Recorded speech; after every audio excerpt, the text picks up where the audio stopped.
Coucou belles âmes, j'espère que vous allez bien dans la série développement de...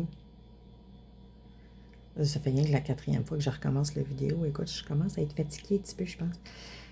Euh, Développement de l'intuition, voilà! On cherche la félicité et avoir un esprit clair. 3 et 6, ça fait 9. On a communication, le 6 étant l'équilibre. Qui totalise 9, une fin de cycle. À noter, les doigts ne sont pas rejoints au bout, ils s'entrecroisent légèrement. Il y en a même qui vont jusqu'à le faire en touchant complètement dans le coin ici. Tant qu'il est par en haut, ça va s'appeler Jnanana. Jnana. En tout cas, ça. Excusez de massacrer le terme.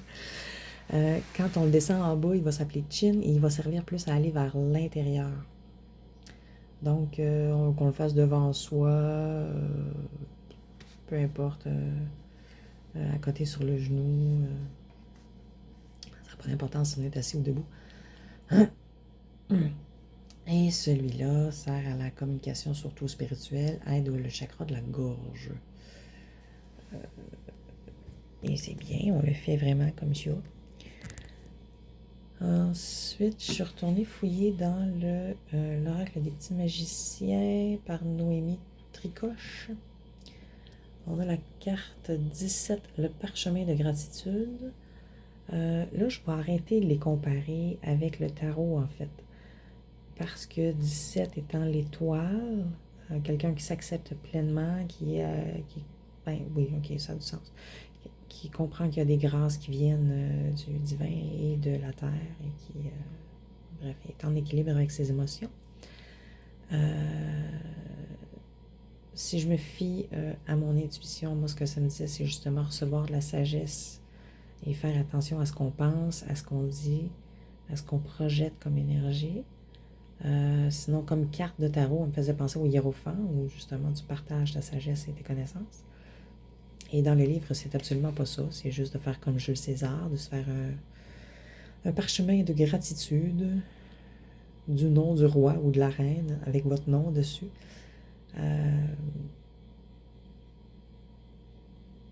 C'est un concept intéressant. Mais la gratitude, oui, c'est toujours une bonne idée. Se comparer à Jules César, bon, qui suis-je pour juger? Le numéro 33 est intéressant ici, étant la communication, le travail d'équipe. Lutin joyeux,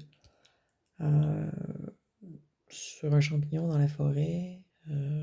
Moi, ce que ça m'inspirait, c'était retrouver son enfant, faire des blagounettes, manger, santé, des choses soit qui ont mûri au soleil ou des champignons avec déjà beaucoup de vitamine D dedans. Ça, c'était mon intuition. Finalement, dans le cahier, ce que ça dit, c'est d'apprendre à exprimer comment on se ressent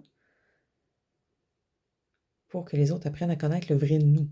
Donc, ouvrir son cœur, s'ouvrir soi et exprimer notre vrai nous, l'authenticité, autrement dit, pour que on trouve des gens avec qui on s'adonne bien, pour de vrai, pas en faisant semblant, mais pour de vrai.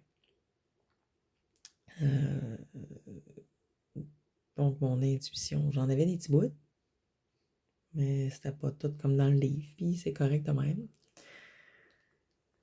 Fait en gros, on augmente son taux vibratoire, on retrouve un esprit clair en s'exprimant. Ben oui, cadeau. Ouais. Retrouve l'esprit clair en s'exprimant. C'est redondant, le message, il est-tu assez clair?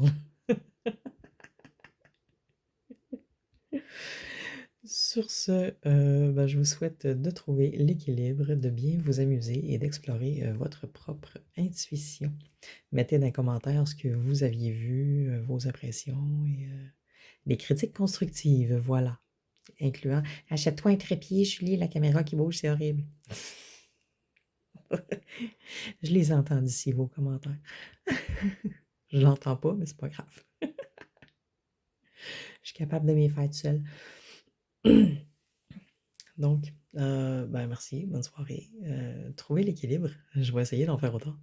Dormir un peu m'aiderait. Heu, OK, ciao.